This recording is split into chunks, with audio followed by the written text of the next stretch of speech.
দিতে আসছিলাম এবং আমি অনেক গ্যাঞ্জাম দেখার কারণে আমি ছিলাম, কিন্তু আমাদের স্যার উনি ঠিক করছিলেন, কিন্তু আমি এটা ভুল বুঝেছি যে আমি যাইনি ঠিক জায়গা মতো।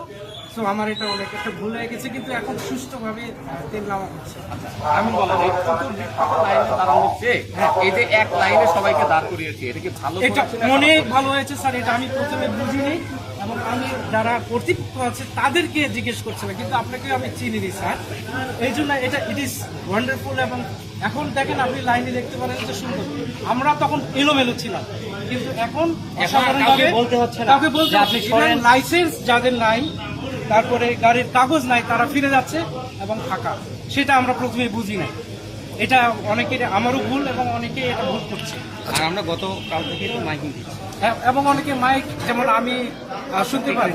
যাই হোক, আপনি আপনার ভুল বুঝতে পেরেছেন।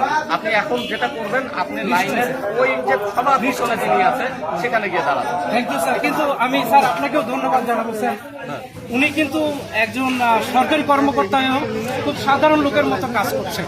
Thank you so much sir.